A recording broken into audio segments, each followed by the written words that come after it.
Bill. You're welcome. All right. Anne, I assume you have things to share. I do.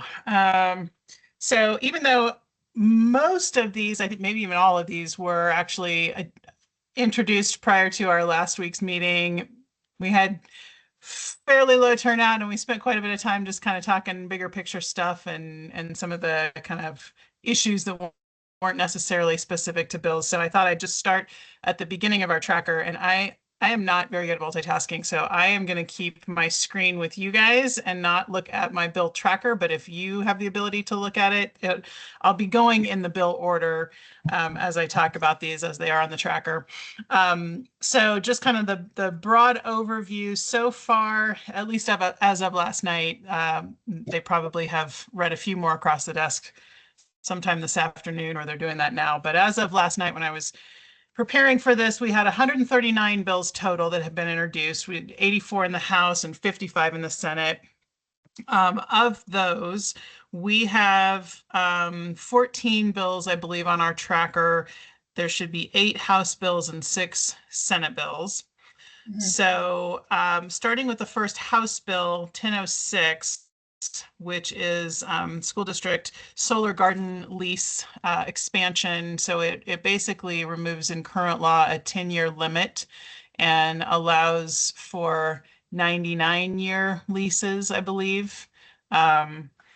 So it's specific to solar gardens and affordable housing for those purposes.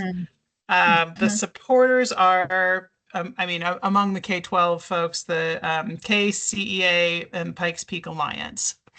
Okay. And it's scheduled in committee on the 30th.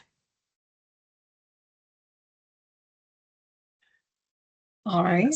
This is where it's going to start to get tricky, because if I'm trying to go back and forth, I'm just going to go ahead for a minute and at least open up the tracker. So if I need to answer questions about the bill, for most of these, I did try to include in my notes if there was a fiscal note that had been released yet. A lot of these have not had fiscal notes put out.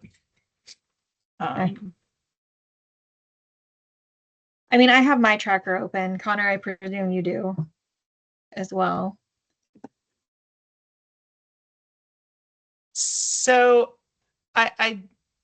this is one of those bills that I'm not sure I fully know the ins and outs of how you all do leases like this and sort of the pros and cons of having this expansion or the, extension. So this was one I have absolutely no idea.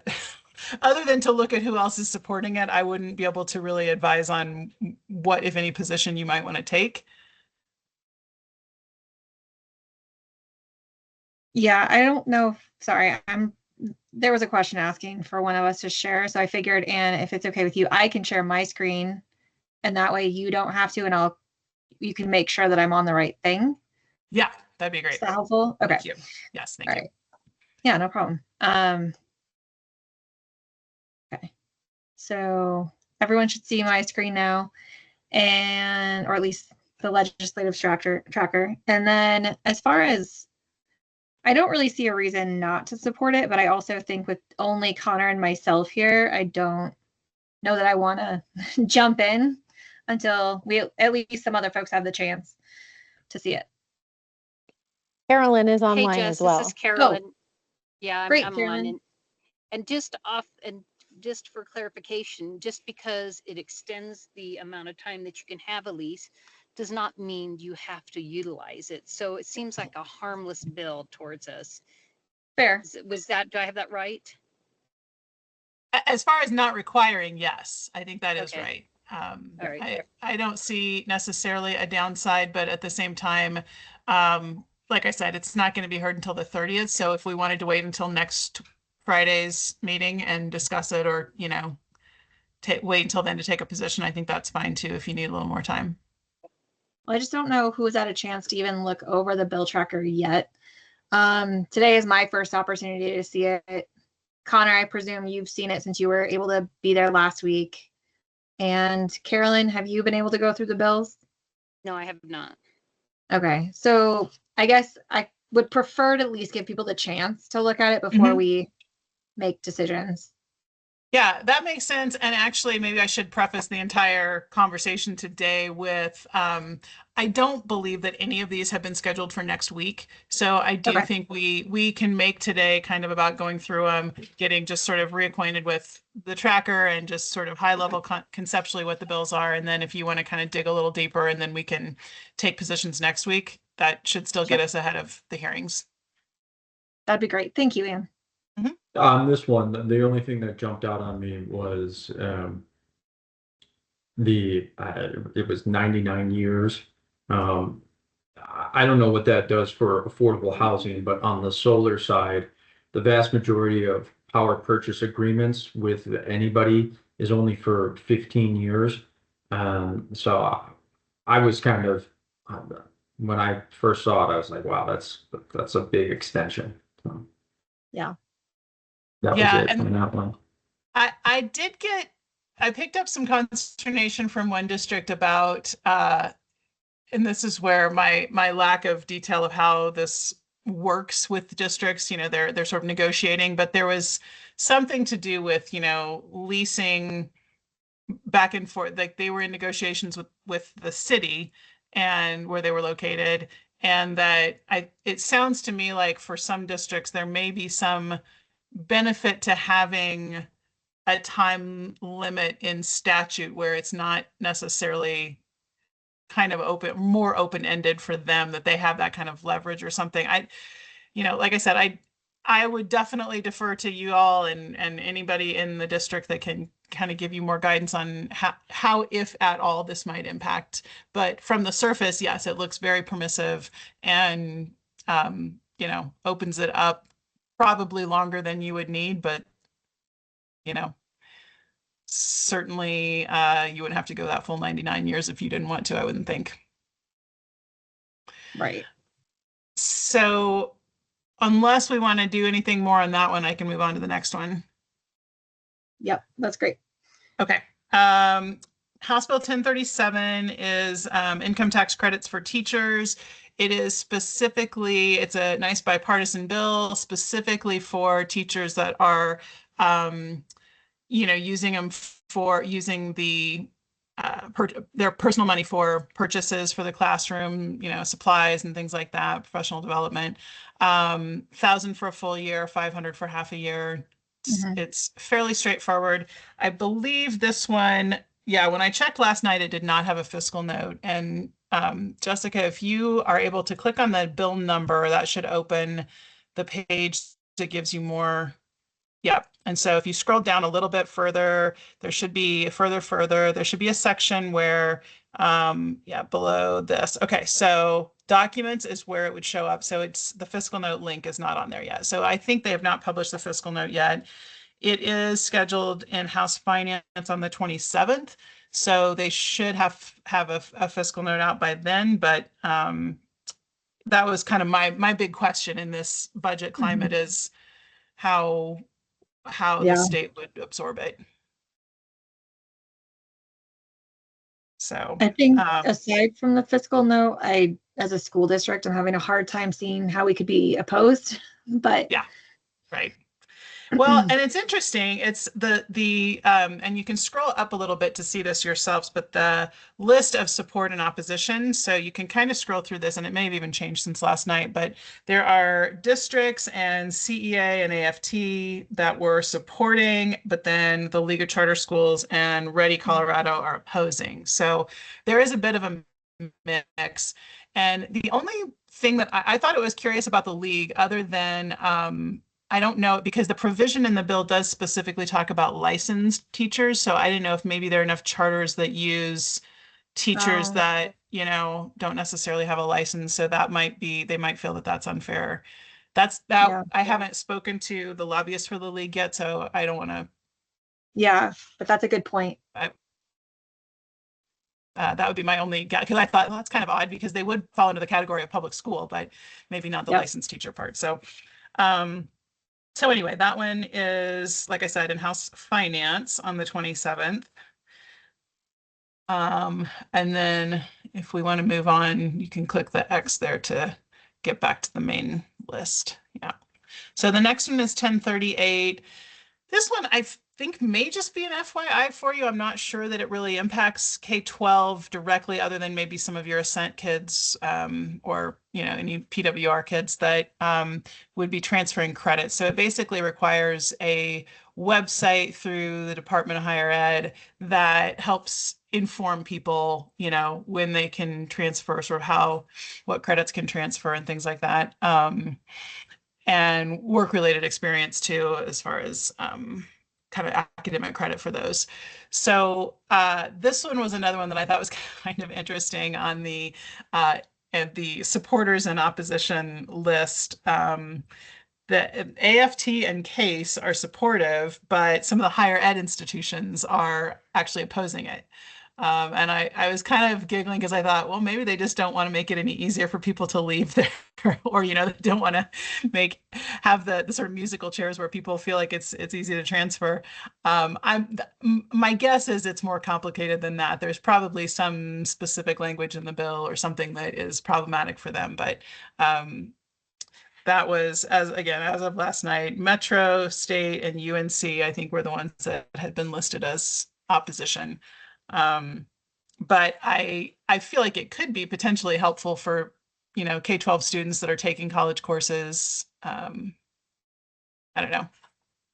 I know that at last week's kind of information session with local legislators, Janice Marchman talked a little more in detail on this one.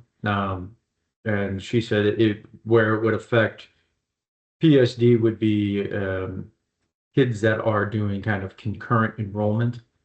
Right. The other thing that she mentioned was it's really just a website that needs to be spun up. I think some of the opposition in there is how onerous it's going to be to detail those credits on an annual basis. Yeah, and that's the opposition from some of the higher ed folks, that they, you know, having to keep up with those submissions would be difficult. As of last night, I didn't see a fiscal note. I imagine the department would put some sort of a fiscal note on creating the website and maintaining it, but I don't know how significant that would be. So the next one is House Bill 1052. Another income tax credit, this one for para recipients, not specifically education. And it does put an income limit. So if they are a single filer with an income of less than 38,000 a year, or filing jointly with less than 76,000 a year. And it consolidates the years of this tax credit to just the 25 and 26 income tax years. So it's not an ongoing thing in perpetuity. But and this is another one that I don't believe there was a fiscal note for yet. It is also scheduled for hearing on the 27th. So that's another one that I imagine we would see probably by the middle of next week at least, I would hope. So I really don't have any idea how many para recipients would be below that threshold, as far as the income and able to file for these. But yeah, at any rate, I see that one as kind of monitoring. Just because with all the stuff pertaining to para, you know, the devil is really in the details for that. right. If we were to, I don't know who's supporting right now. I'm sure there's some school districts that are already supporting because their teachers unions have probably gotten behind this, but I'd like to see the details prior to. As of last night, I think AFT, CEA, and Douglas County, but there may be others. There's a lot of monitoring. Yeah. I think that'd be a good spot. Littleton monitors. Yeah, I think that would be a good spot for us, because I think that if it does materialize and it gets the fiscal note and it's fiscally responsible, then I think that there's going to be a big push for that. Yep. Yeah. Okay. Well, we can definitely leave that on the monitor. The next one is House Bill 1059, food waste reduction in public schools. This comes from the Youth Advisory Council, and it seems pretty permissive to me. It does a lot of, encouraging you to have a policy, and your policy may have this and that. The lower part, I guess it would be the second paragraph of the summary, the current law, the reference to existing grants and just kind of folding this waste management circular economy into consideration for the grant. And then the other thing that I found interesting is, and you may actually need to open the bill to see the full summary, but the very bottom line where it talks about extending the limited immunity from liability. So, that's the other sort of piece of it that I thought was maybe actually a little more substantive in the statutory change than the first part that's kind of a more permissive. Well, maybe you should consider a policy. So I kind of wanted to direct your attention to that provision. That being said, even down there, I don't know that there's anything that really requires districts to do anything specifically on this topic. It's more like if you wanted to do the grant and if you chose to go this route, they're kind of trying to address liability. So, even with the language at the bottom, I'm not sure that it's particularly onus, but that's my read of it.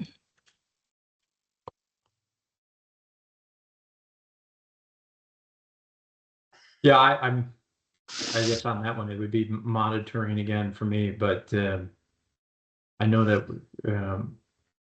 I'm not sure if every single elementary school, but I'm almost sure that every single elementary school in PSD already has one of these plans in place.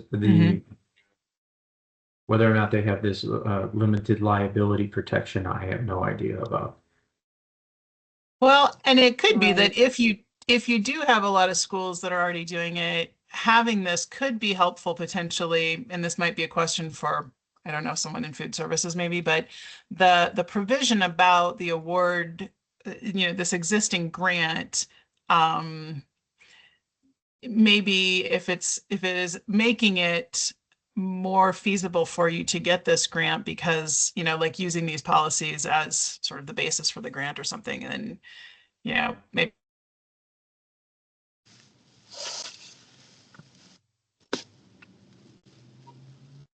I can reach out to food services and see if this is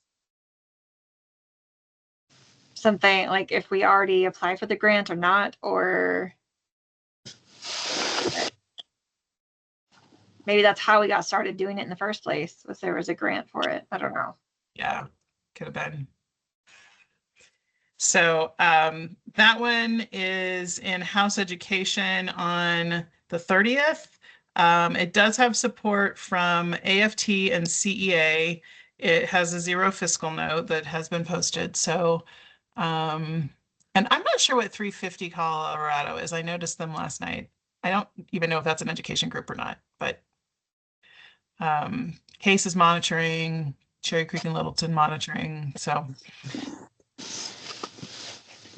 Okay. Okay, so the next one is House Bill 1061, Community Schoolyard Grant Program.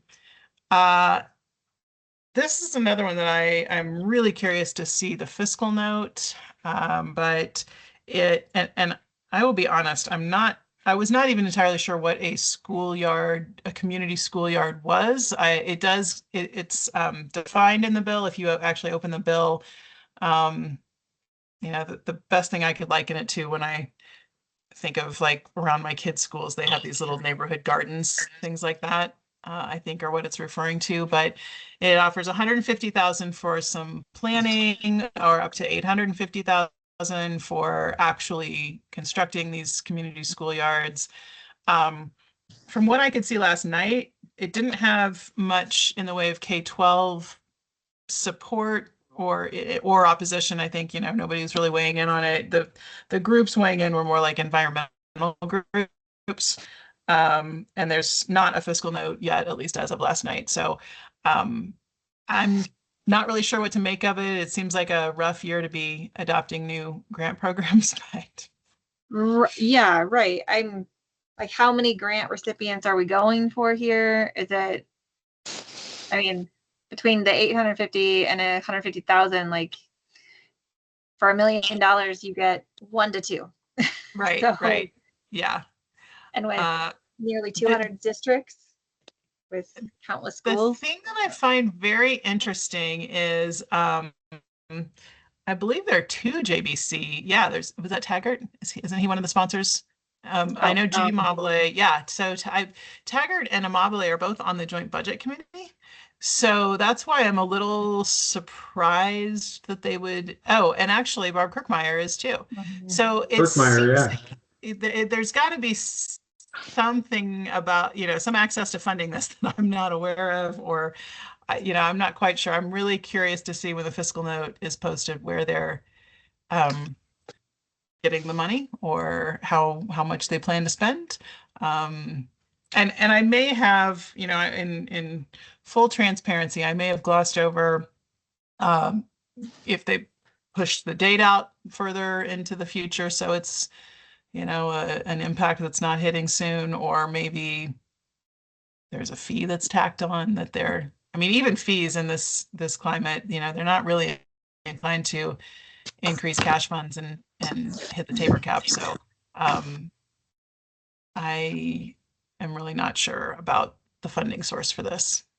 So we could just kind of keep an eye on it and see. I would imagine if it's in House Ed on the 30th, I would think by the time we talk next week, there should be a fiscal note available.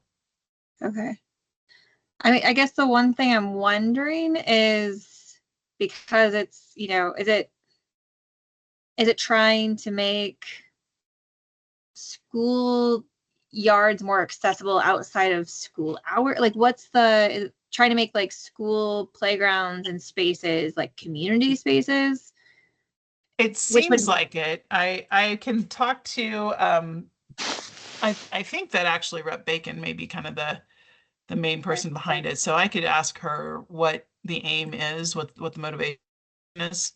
Well, and why, there's 3 people who are very knowledgeable about our state budget. So yeah, is this saving us money somewhere else? Like, are we not going to fund more city parks or state parks and we'll funnel it towards schools? Like, what's the,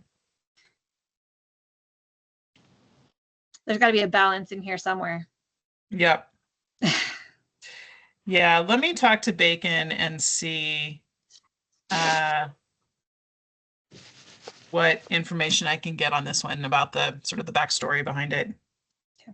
Thank you. Okay, the next one on the list is House Bill 1071. This one I think is an FYI. I would love to have maybe Dave or Brian Gustafson or somebody look it over. I flagged it because it includes some BEST, the Capital Construction Assistance Fund, and just kind of how money is distributed. So I just want to make sure that we're not going to get short shrifted on this change. It is being run by a new legislator who I have not yet met. So it doesn't seem like one that is going to go through quickly and be this, unstoppable force or something. I suspect, like some of those where you get the speaker and the president of the Senate and it just kind of flies through. It seems like one that maybe if we can take a beat, it's scheduled for hearing on the 3rd of February. If we can take a beat and kind of absorb it a little more and take a look at, if this does anything that we need to be concerned about, I feel like I could probably get to Rep. Sukla and talk about it. And I believe, so there was no fiscal note last night. I also did not see any K-12. You could check today, but I didn't see anybody listed as the in a position among the K-12 folks. So yeah, okay, so yeah, enterprise is a housing group. So yeah, let me poke around and see what I can learn about this, because I'm really not sure exactly what he's trying to get at. Would you like Dave to also look at it, or do you want to wait until you have a chance to poke around? You know, I wouldn't mind if Dave has time. Okay. You know, I wouldn't say this is super pressing, but You know, it says right in the first sentence of the bill that it's going to modify how the money is distributed. And it actually looks like what they're trying to do is it says the first 50% of the money in the fund has to be distributed equally among the 64 counties, which if you know anything about this fund, there is not very much money in it, right? And so while it seems good, like it's going to try to spread the money out more, it's going to get really thin from my perspective. It looks like the money will get really thin and it might not be able to do great things, you know. That's the only problem I could see about it. You know, we know that this fund has sometimes been used by schools for roofing and heating and things like that. You know, life and I could they call it life in something situations where schools have desperate needs for money, and so that might affect that. And so I don't see how it would affect us, but it might affect some of the smaller school districts from what I'm reading. Yeah, I'm tracking with what you're saying now, especially, yeah, maybe the goal is to distribute the funds differently then, Yeah, that's right? exactly what it sounds like. And in doing that, it's going to create some equality, but it's going to create some problems for school districts that don't have a lot of funds, the really small school districts, right? Yeah. And I think we have seen disproportionately that the money seems to go to smaller school districts, right, that have these really Yeah. huge issues. So It's I their don't know only how. means of doing things. Yeah. So, Yeah, I guess equally feels a little odd considering the proportionality of need and the proportionality of people in each of those spaces in the 66 places they're distributing it equally amongst. yeah. Yeah, I would want to know more. Yeah, me too. Yeah, let me ask him and see if I can understand what he's trying to accomplish, because as I'm reading, you know, the bill itself, so the funds that it's changing the distribution for are the Marijuana Tax Cash Fund, Public School Capital Construction Assistance Fund, the Peace Officer Training and Support Fund, and the Affordable Housing Finance Fund. And if I'm reading this right, it seems like he's actually redirecting all of the money for all four of those, which doesn't seem like what he would be wanting to do, but maybe I don't know this new person. But the distribution formula, 1/2 the money is distributed equally among the 64 counties and the 2 federally recognized tribes. 1/2 the money in the state portion of the population. Oh, okay. So so basically he's taking the thing is, like, the money in the public school capital construction assistance fund doesn't go out. I mean, I don't think it goes out to counties equally, or even goes to counties right now. It's in the fund and then it goes to districts, right? It goes to districts. It goes to the districts. But so I'm not quite sure what he means about counties, because school districts are generally in the same county, but school district lines are not the same as city lines or things like right. that. Well, and that's the thing that is the way it's worded in the bill, it reads like he's taking 100% of the capital construction fund for schools, the marijuana tax cash fund, the law enforcement support, and he's taking the money that is currently going into those 4 funds, and he's giving half of it is going to counties equally, and the other half is going to counties based on their population, and 0 would be going to the remaining funds where they currently get ciphered off to. So that's the thing that I'm curious about, if that's really what is intended, or if I'm not reading it right. So let me do a little more digging. And actually, while I have it open, I'm going to see who's the drafter on this. I could just call the drafter. Pierce Lively. Okay. Yeah, I'm going to see if I can get a better understanding of if that is, I mean, if that is really the intent, then we might want to oppose it. But like I said, there's no other districts that have weighed in one way or the other. So that's why I was a little curious about if this is even something that is going to impact us. But I don't know, given the way I'm reading it, it seems like maybe it might, or Yeah. certainly those that are applying for best grants. Yeah. I see this one not going very far. It doesn't seem well thought out. It's curious. I will say that Yeah. I'm a little curious about it. So, so we can leave that one, and I'll continue to try to get more info on it. The next one is House Bill 1075, I think, and that one is regulation of speech language pathology assistants. It just creates an SLPA certification in DORA. Did not see as of last night any of the education groups that had weighed in. It has a bit of a fiscal impact. It's actually cash funded, which, like I said, is really just a matter of, hitting the Tabor cap, but not necessarily a general fund impact. It's 45,000 in the first year.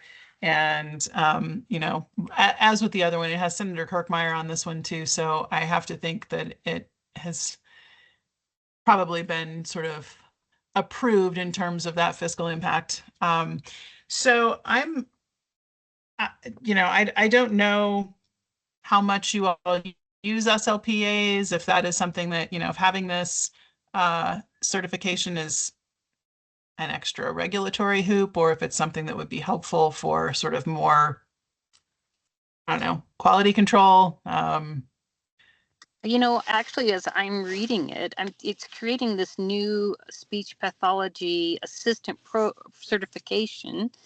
Again, I'm kind of reading that the intent of the bill is to kind of broaden out who might be able to help kids with speech pathology, because I'm supposing, just like everything, we have a shortage of speech pathologists, and what this does is create an assistant that works directly under a certified speech pathologist to work with kids. And so I can see this as being a gain for the district if I'm reading this right, because it would give us more leeway or a bigger pool of people to work with kids in speech pathology. And as a parent of a child who benefited from speech pathology when she was younger, I would be for anything that would give more hours to kids who need speech pathology. I'm reading this last line in here, and I'm kind of curious. Okay. What's it repealing? Like, I don't So know. basically what they will do is they'll build in a sunset review. That happens a lot with regulations through DORA. So various licenses will have a sunset review built in when they first get adopted. And it's the sort of this one is drafted in a way that's like a default, so that it is set to sunset, but that the legislature will hear a review from the Department of Regulatory Agencies ahead of that date, and they'll kind of consider. So basically, if they do nothing, it will sunset. But the idea is DORA will come back and tell them this is working well or it's not working well, and they'll make a recommendation of whether or not it should be renewed. Okay. So that's a pretty common thing, actually. Yeah, so it's kind of like a little safety check to make sure that, like you said, things going well, and we don't end up with a program that's not good for kids if we find in the end it didn't work out like we expected. Is that right? Yep. Okay. Yeah, and they do usually build in, between 5 and 10 years for that cycle, so they can get a long enough runway for that review. Okay.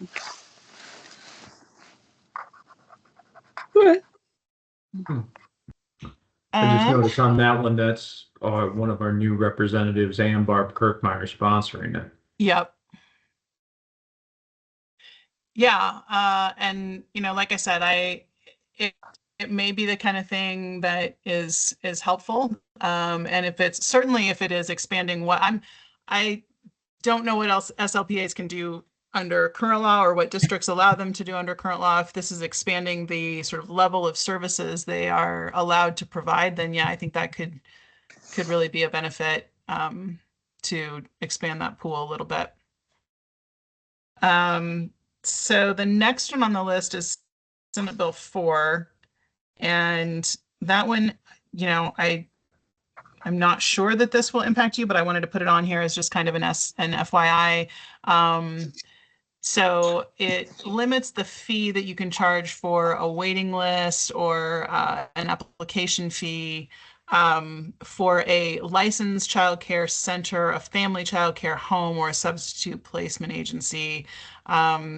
So the lines have gotten so blurred with all of the ECE stuff now in the K-12 world that I just wanted to make sure you were aware of this. And, I can remove it if it doesn't impact you at all, but, I didn't want to miss it if it does. Yeah, I don't imagine this probably impacts us much, but we do have at least one partnership of childcare in our full day childcare in our system. And I don't know about AlphaBest if they have like a waiting fee. Yeah, I'm not sure about that either. And those are kinds of spots, like you said, where it could affect people who provide services for the district. Right. So I did not see any districts or K-12 organizations that had weighed in on this one way or the other. So I can kind of keep an eye on that. It's scheduled for the 4th, so we have some time if we want to kind of keep an eye on it and see what other folks do, or if you need to check in with anybody. The next one that I put on your list, I actually should probably take off. I threw it on here because anytime I see things about labor relations, I wanted to go ahead and throw it on. But my understanding, having spoken to some other folks, is that there are collective bargaining statutes in 2 different areas of our laws, and this is the one related to the sort of private sector. That public employee collective bargaining is in a different section. So I don't think that this impacts districts unless you're doing, I don't know, collective bargaining with private entities or something. That a situation I'm not aware of, but unless you want to keep it on, or if you want to look into it a little more, I will own that I put this on just to be cautious, and upon further investigating, I think it's probably not necessary. I will not claim to be an expert in unions, so I'm gonna defer to judgment. Yep, same. So what I might do is take it off for now, and then just check in, periodically. I can go back in and look at the bill, and if it looks like it has received any kind of attention from, CASE or CASB or something like that, I'll bring it back up for you. But at this point, I can go ahead and take it off, just in the interest of keeping your tracker as simple as possible. Sure. I imagine your tracker will get full quickly. I'm sure it will. It usually does. So Senate Bill 17 is another one that's probably just kind of an FYI. It's measures to support early childhood health. It functions in the Department of Early Childhood consultation program to just make sure that we have healthcare consultants and that the access is, maximized, I should say. So that was one that I think I was looking for a fiscal note. Oh, yeah. And I don't believe I found one last night. If you have opened, did you go into the bill, Jessica? Or maybe No, but let's just check, because this is one that I was like, oh, seems like it's going to cost some money. Yeah, it doesn't have a fiscal yet. Okay, so that would be kind of my biggest flag with this one, was just what kind of cost are we talking about? And if this is one where you feel like there's just not enough nexus with school district business, then I can certainly remove it as well. Or we could just leave it on there as an FYI. Well, I know early childhood, what's Head Start requires some kind of health check to maintain their funding. Like that, they require the district to help families get health checks and dental checks and whatnot. So I'm kind of wondering how this bill would interconnect. If it would support our Head Start program to be able to more effectively get families connected to their health care, like our school district does a really nice job and is very intentional with making sure that's available and that happens, but I can't imagine it's easy to do that year after year after year without, a system in place. So I guess I'd be curious how this bill would interact with Head Start. Okay. Well, I can certainly check with Senator Cutter about that. My guess is she'll refer me to someone in the department, but I can talk to them too. Thank you. Sure. Next one is Senate Bill 27, and that one is trauma-informed school safety practices.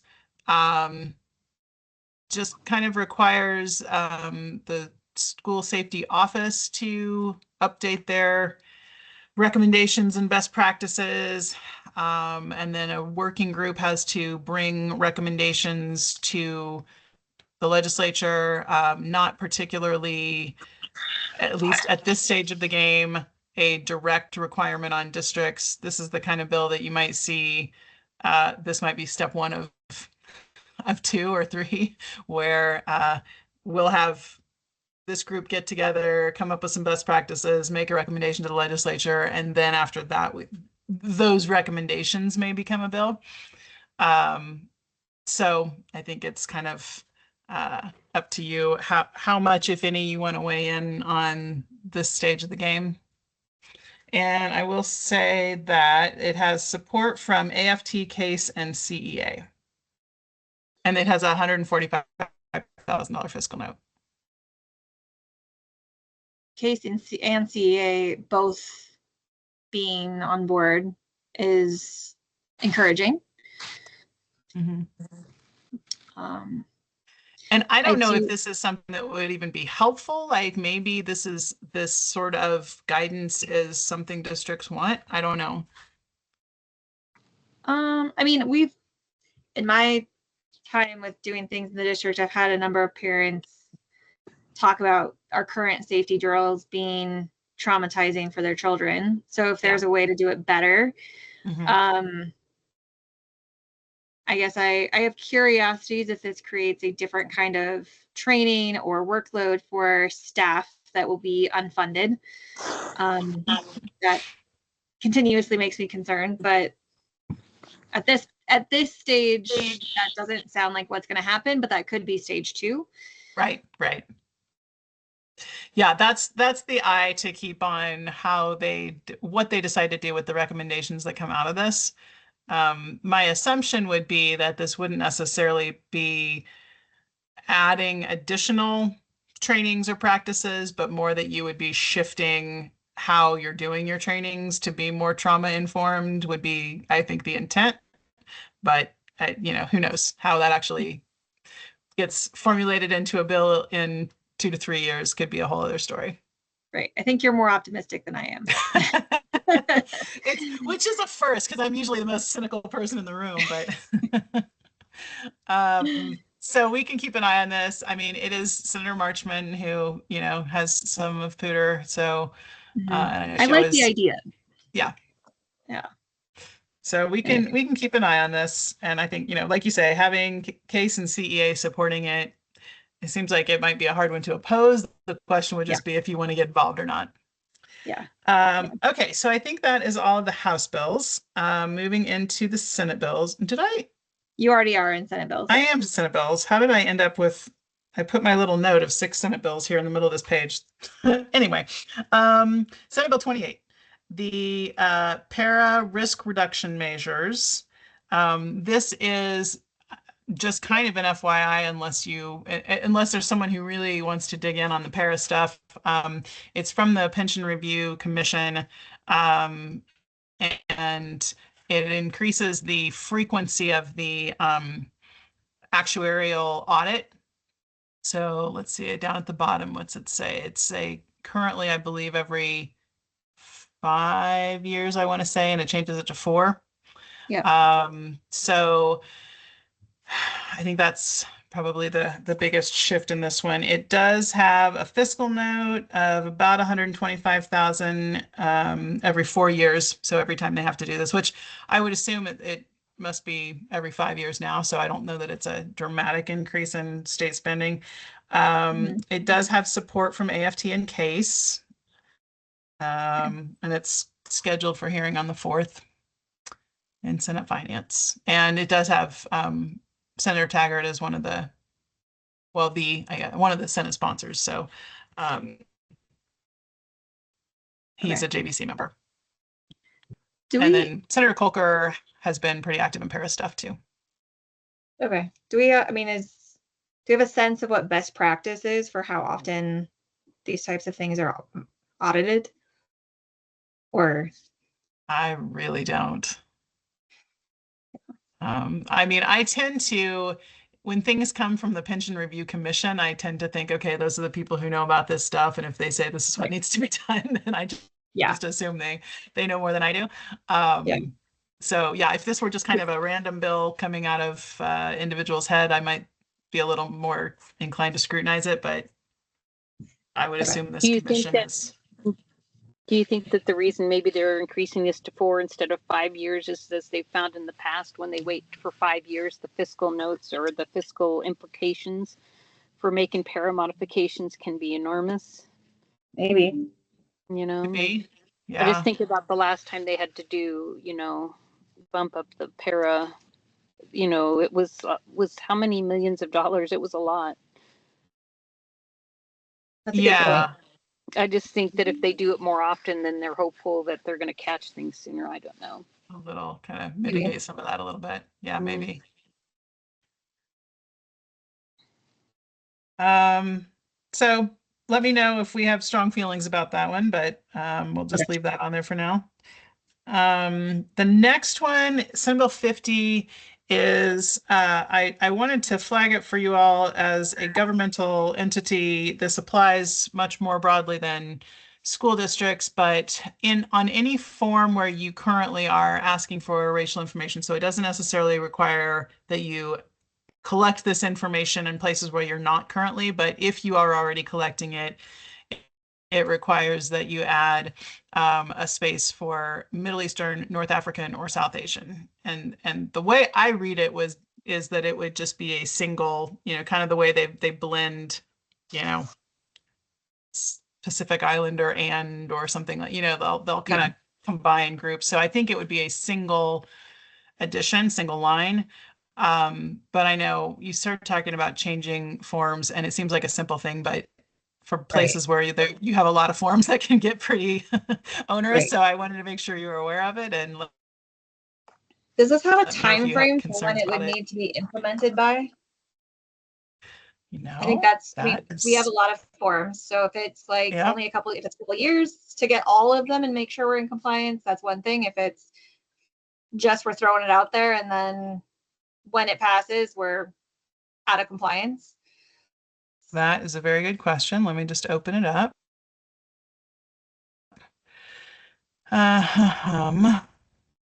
Department, defining all the places. I'm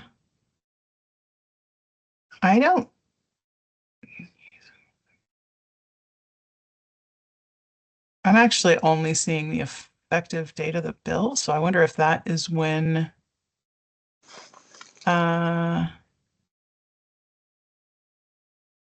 yeah, that's a pretty tight turnaround because I don't see that. I mean, it's subject to it has a petition clause, so it's subject to petition, which means it doesn't go into effect until after that time has expired for someone to file a petition, but that's only September 1st of 2025. So that might be the kind of thing that we might want to ask for if you think that, and I don't know what a reasonable time would be. I don't either, but I can certainly ask someone who would know. Yeah, it might be helpful. I mean, I'm happy to approach Senator Judah about getting an effective date sometime in the future that we feel would be reasonable for us to be able to get the forms changed. And I can't imagine others wouldn't also think of that. So Right. seems like that's a something that she might have to do anyway. Mm-hmm. So, and that one has not yet, I think it was just introduced, well, 4 days ago, I guess on the 13th, but it has not yet been scheduled. So we probably have some time to work with her on that. Okay. There is a comment that we missed House Bill 1079. So I'm going to scroll back up. Go back to. Oh, I don't see it on here. It's not on this list. Never mind. Is 10, let me see what 1079 is.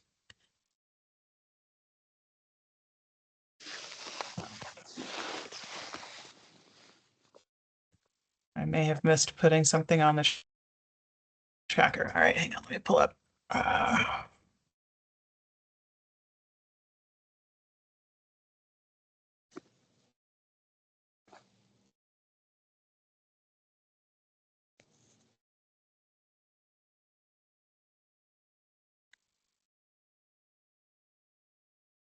Independent, yeah, this one does apply to school districts and special districts. Good catch, thank you.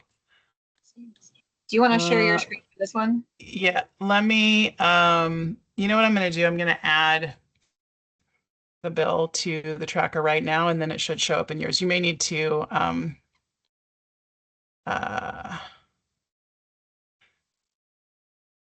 sorry, I can't talk and do this at the same time. You may need to refresh here in a second, but I'll tell you when. Okay. HP 25 1079. Oh, come on. Okay.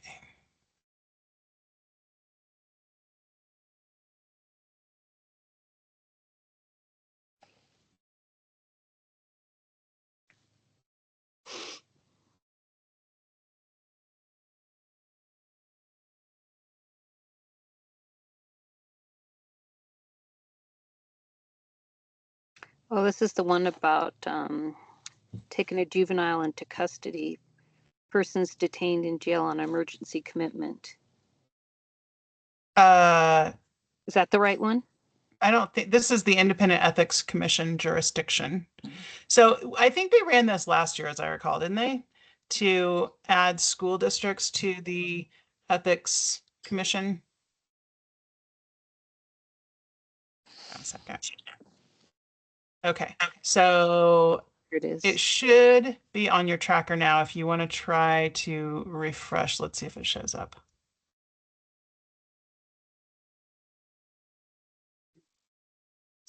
Yeah, there you go.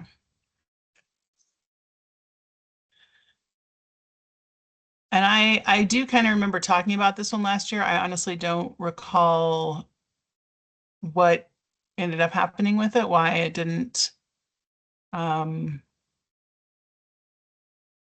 forward, why or where it stumbled along the way. But I feel like I remember talking about this last year.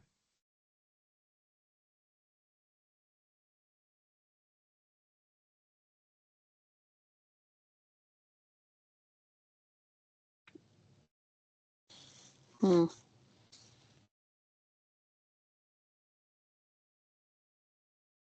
Did you read it or already, Jess? Do you get the? Well, I'm comment? reading it now.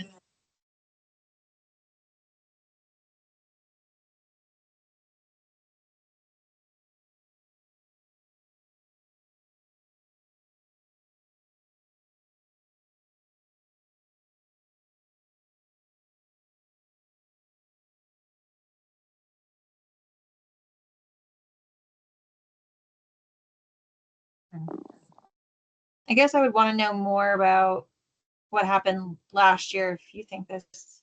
I cannot remember specifically, but it doesn't. It does sound familiar. Yeah, I just remember the topic coming up because as I understand it, it takes this existing ethics commission that, the legislature is under, and it basically adds in school board members. And and what was it, special districts too, I think. So maybe I'll start my search with the assumption that it's the same sponsors, because that tends to happen. So I'll do a search for those two and see if I can, or actually, let me just try this.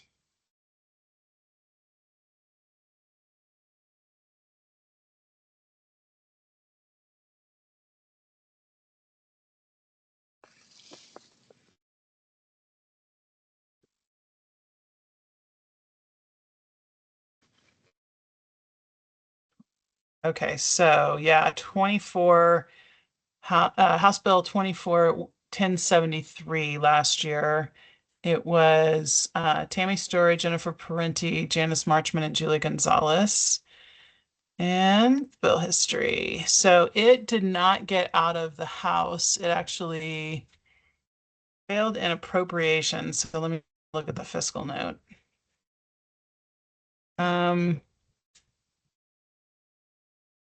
I mean, it's not a huge fiscal note. It's 111,000 in the first year. So I'm a little dubious that that's the actual reason. It was May 14th, so it seems as much as anything like it probably just sat on the calendar. I'm not sure that there was interest in moving it forward for maybe other reasons, and that just happened to be the next stop for it was the Appropriations Committee, so it just sat there. Yeah, so one of the two sponsors is a returning sponsor. Mike Weissman is new to the bill. I am not sure if this is, let me take another look at another thing. Do we have anybody weighing in on this yet? Well, special districts oppose it. I don't recall last year's. Let me just see if I can get to your tracker from last year. I can look at 20.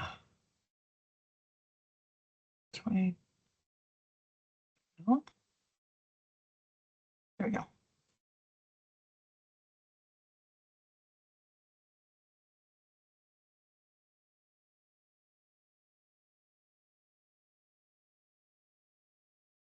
Huh. For some reason, it is not opening our bill tracker from last year. So I will have to do a little more digging to see what kind of response it got from other school districts last year. But Okay. we can keep that one on the tracker now that it is there. Thank And you. I'll look into it a little more, and by next week, hopefully we'll have some more And then information. could you also check to see if that includes, I said, it says school districts. It does also include state charters. I mean, like, I'm guessing it includes charter schools that are part of our district, but what about state charter schools? Are they also included in this? Let me see what the actual language says.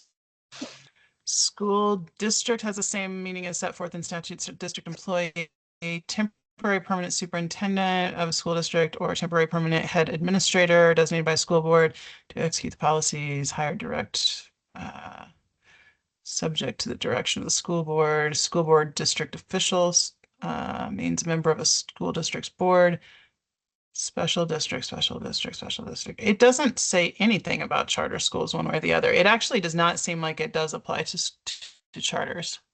I would have a problem with it personally then. I mean, because Yeah. I always said we want to make sure we have a level playing field here. You know, so Right. that whatever we have to do, then, you know, the charter schools should be doing. If it's good for us, it should be good for them as well. You would think. Right. Yeah. I have concerns then, because I mean we have a superintendent for PSD, and technically that's it's not really over our charters, our district authorized charter schools. They sort of play side by side. Mhm. So do the head masters of the other schools, I are they mean, we have, subject? yeah, because if we think about like what just happened this last year, you know, there was a lot of like, you know, hey, who's responsible for making sure that this Office of Civil Rights complaints gets in, Mhm. you know, acted on? You know, are we responsible? You know, is the charter Mhm. school responsible? I mean, that's this, and I see the same thing here. It just Yeah. doesn't spell it out. Yeah. It does seem to indicate like in the definition of school district employee, it really seems to be someone who is directly reporting to the school board. So to the extent that charters have their own, you They know, have their own school boards. yeah, they're separate. So it Mhm. really doesn't seem like it would capture charters in my reading, but Yeah.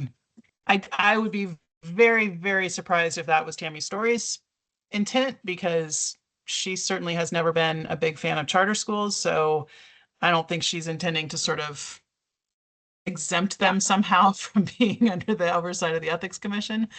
I suspect it was an oversight on her part or the drafter. Yeah. Or Well, maybe it is anyway. captured and I'm just not reading it right. All right. So I'd just like to know. Yeah. Yeah. That'd be a good clarification. Mhm. Yep. Okay. So that's all of the bills that I had on my list. I did go ahead and just kind of write up a quick schedule for the upcoming week.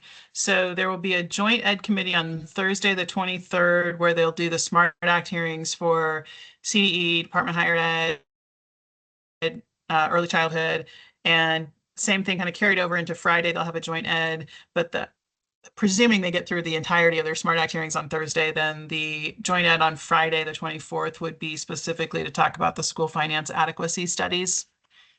So we should have kind of a read on how those will be received after that, which is upon adjournment. So not a hard, fast time, but probably 10:30 or 11-ish.